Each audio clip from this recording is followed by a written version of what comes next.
Hello, and welcome back to Market Shares. I'm your host, Tony Blodgett, and if you're watching this podcast, my guess is you're probably in the mortgage and real estate space, and if you're like me, you love taking in content around our industry. One of my favorite YouTube channels to watch is the Trust Engine Mastermind group that Dave Savage runs. Used to be the Mortgage Coach YouTube page. It's got tons of videos and great content. And I still find myself to this day watching many of the episodes that they put out. And recently, there's been a couple conversations where someone's doing a coaching session and someone in the comment section has said, and this has happened on multiple different podcasts, what would you do if you only had 30 or 60 or 90 days left in your savings account? Meaning, it's been a very difficult market. I've depleted all of my financial resources, and I'm feeling like I need to contemplate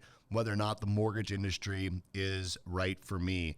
So I thought that I might give you my list of things that I would do if I found myself in that situation. And quite frankly, I have been in that situation before in the 26 years that I've been in the mortgage industry. I listened to a couple great conversations. One was with Josh Metal and the other one with Jeremy Forcier, and both of them addressed this question. They're both great guys who I know personally and look up to in this industry as not only some of the best mortgage professionals in the industry, but great coaches and people who really care about the people that they work with.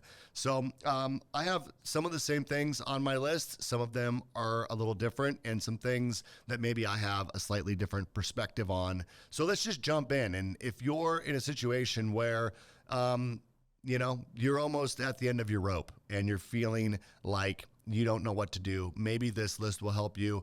Or maybe if you're in this industry and you're just not hitting your goals. Look, guys, most people I talk to, including some of the top producers in the industry, are closing about 25 to 30% of what they have done in previous years. So the first thing I would say is you're not alone.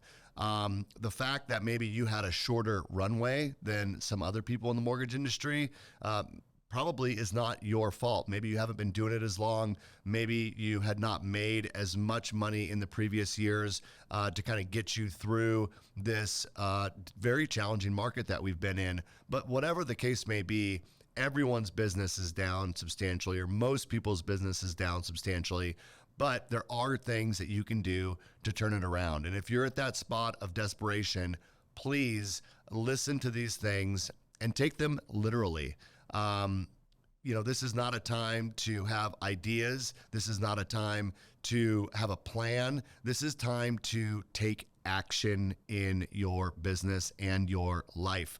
And so those are the things that I'm going to talk about here today. And the first thing that I would mention, the very first thing that I would do is I would create a radical shift in my life. And what do I mean by that? Well, it doesn't need to be just one thing. Josh Metal talks about changing the time that you get up in the morning. And you know what? That's probably a really good idea. I would definitely consider, when am I going to bed? When am I waking up in the morning? But maybe that's something you already do very well. Okay.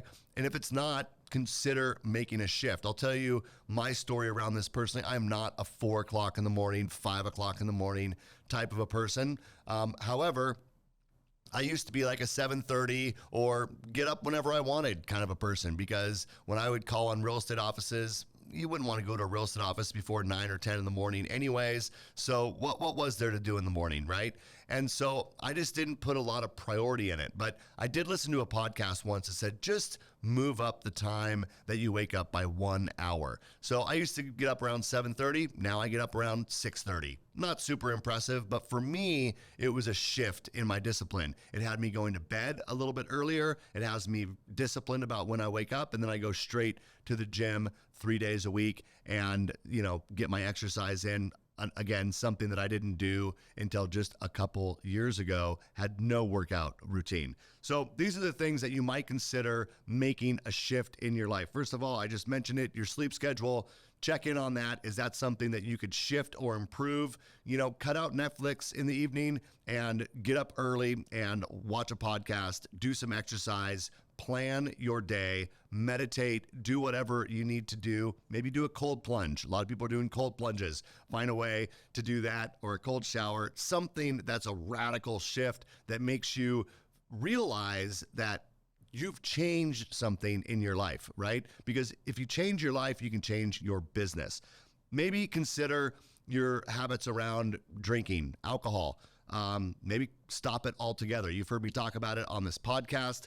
I love a book called The Easy Way to Control Alcohol. Maybe pop that book in your Audible and change your relationship with alcohol. Maybe add exercise if you're not doing any exercise. This doesn't mean you have to go sign up for a gym membership. This could simply mean getting up a little bit earlier, going for a walk every day. We just had daylight savings time, so it's lighter later. Maybe in the evening, take a 20-minute walk, something that you've committed to that's different than you've done in the past, that changes your state, changes the way that you feel, and maybe your diet, right? Change your diet. For me, when I like to go on a diet, it's very simple. I just simply say, I'm not eating desserts. I'm not eating candy. I'm not eating, anything that's just pure sugar, and I'm not going to eat any fast food, right? So it doesn't have to be this, complex diet or something, but maybe consider changing one or all of those things, radically shift what's going on in your life, the discipline in your life, etc., because that will trickle into your business.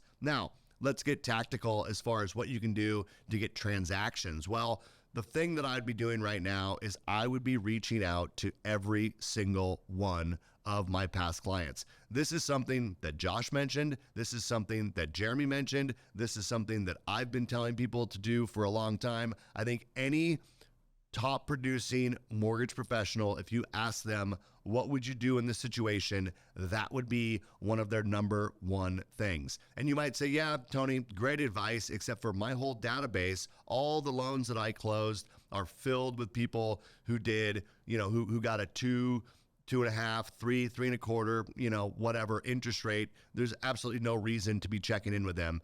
And I would ask you this. Do you think there's people in your database that have friends, that have coworkers, that have relatives that might need a mortgage transaction now or at some point in the near future? Is it possible that some of your past clients have had life circumstances happen since they got that incredibly low interest rate and might need to get a home equity line of credit to consolidate debt, do a cash out refinance, or there's something else going on in their life that is going to force them to have to do a mortgage transaction? Well, the answer to all those questions is absolutely yes. But how would you know that if you never talk to them? So this reluctance that we have as mortgage professionals to not reach out to our database because we assume that everyone's in a great situation is, I think, a false premise. And secondly, we need referrals right now. And who better to get a referral from than someone who's done a transaction with you in the past? So you might reach out to them and then just check in, say hi, see how things are going.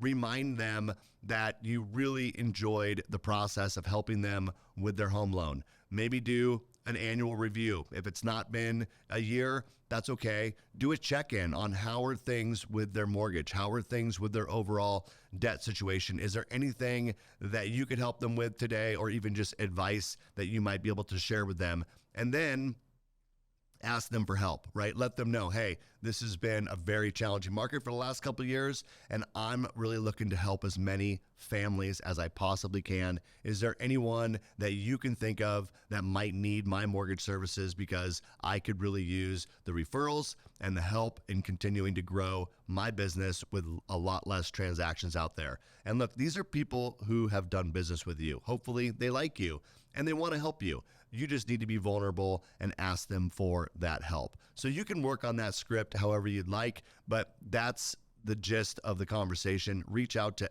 every single client. Now, one thing I want to mention about this is a lot of loan officers, even those that are very disciplined about tracking their phone calls, they will say, hey, I need to make 10 phone calls a day.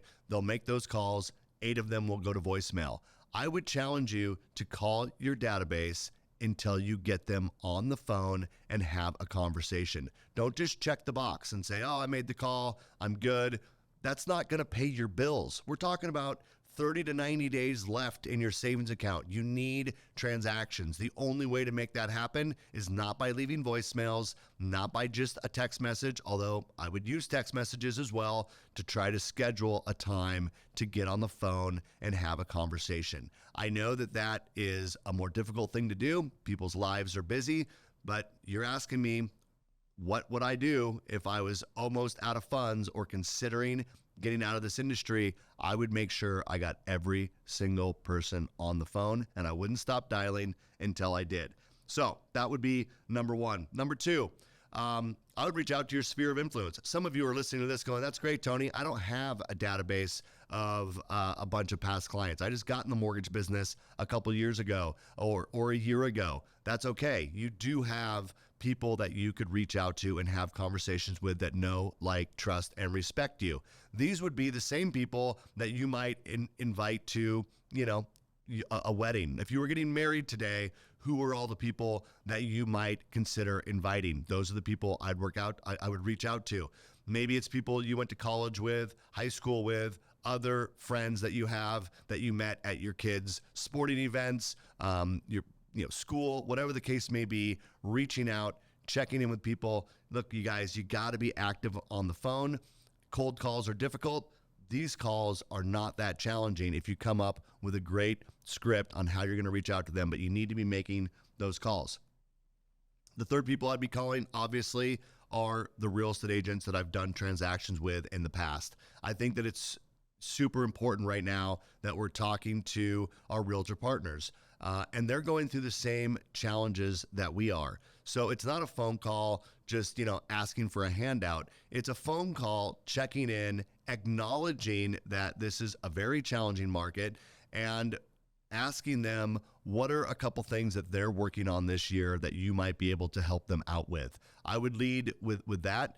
Jeremy had a great script around this. If you want to watch that video in the on the YouTube channel that I mentioned, the Trust Engine YouTube page, watch Jeremy's interview. He gives some great scripting around this. But reaching out and asking what it is that they're trying to accomplish this year. I would then share with them some of the tactics that you're using to help people win. One of the things that Josh mentioned in his video, he gave a couple examples of total cost analysis, which is a report from Mortgage Coach on direct strategies to help agents sell homes that may be sitting on the market without having to reduce the price, but to really go after the tactic of lowering the interest rate by utilizing the seller's funds for a buy down, temporary or permanent. So there's some really good strategies that you could use to give the realtors ideas on how they can secure listings, how they can move their listings, and how they can help more of the buyer prospects that they come across be excited and motivated to purchase in this market. Look, we all know affordability is a challenge. Give them solutions to the affordability problem. We know that a lot of people are skeptical about whether or not it's the right time to purchase a home.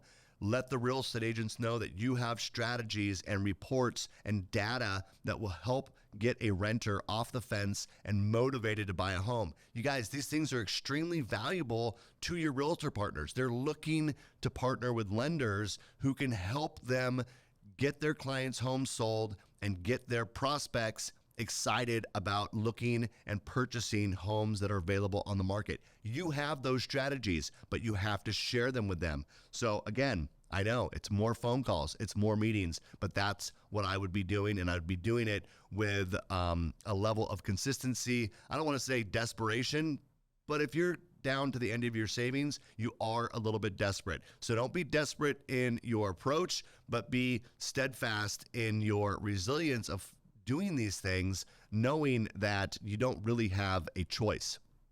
So calling your sphere of influence, call every realtor. Again, I think phone calls are best.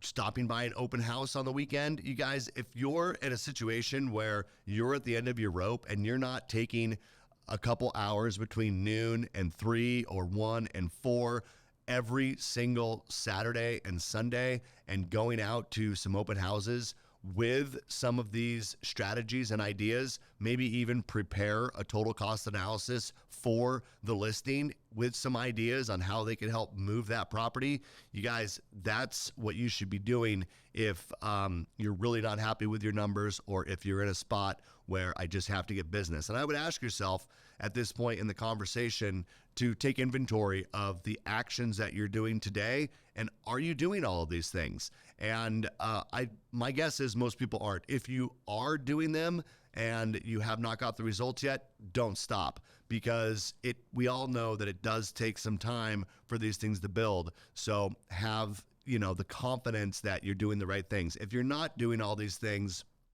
I would consider putting them into action. Okay. The next thing is I would make sure that every single buyer conversation that you do get an opportunity to have is 100% an advice conversation and not a price conversation. Really shifting your lead calls and any opportunity you have to talk to a potential buyer, making sure that it's built around advice and not price. Because I promise you this, is that if every conversation is around price in today's market, you will lose. It's not that you'll never lose. It's not that you have the worst rates in town. It's just that getting into a conversation that's purely about price. Josh Metal gave a great example. He's like, it's like getting into the boxing ring with Mike Tyson and just trading punches back and forth. Like, eventually you're going to get knocked out.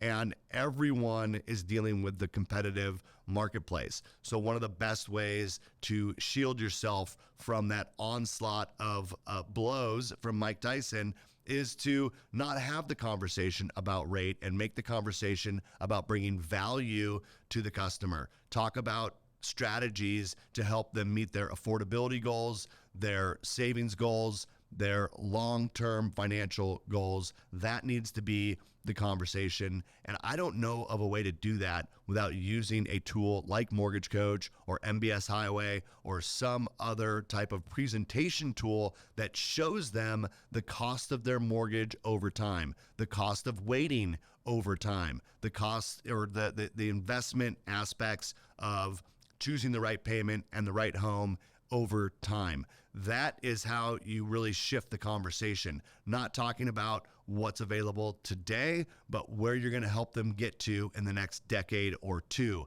That's what really resonates with people and shifts the conversation away from what is your rate today. And if you want to trade blows, just know you're going to get some black eyes. It's not a very fun experience. And look, even if you shift every conversation from price to advice, it doesn't mean you're going to win every conversation. It's just going to drastically increase the percentage of times that you won't get rate shopped and that you're going to win those deals. The next thing I'd say is you got to keep yourself in a positive mental mindset. And I know everyone says this, it sounds like, okay, that's very esoteric. But look, when you get in your car in the morning, or if you get up early in the day, put in a podcast. Go to the Trust Engine page, listen to some of these top performers that are having success in this market, and fill your mind with those ideas, those strategies, those scripts, those tactics. Like, you need to be feeding your mind with positivity and what's going on. You might consider something like meditation or exercise or taking a walk with your dog or whatever the case may be, but things that will keep you in a positive mental mindset. I would also stay away from people that are negative. If there's people in your office, if there's people at your company, if there's people other places in your life that are just talking about how negative things are, whether it be the market, whether it be interest rates, whatever the case may be, I would stay away from those people. Turn off the news. Shut things out of your life that are bringing down your mental, kind of your mindset. Just get them out, right? So meditation, podcast, exercise, and obviously I would change my spending habits.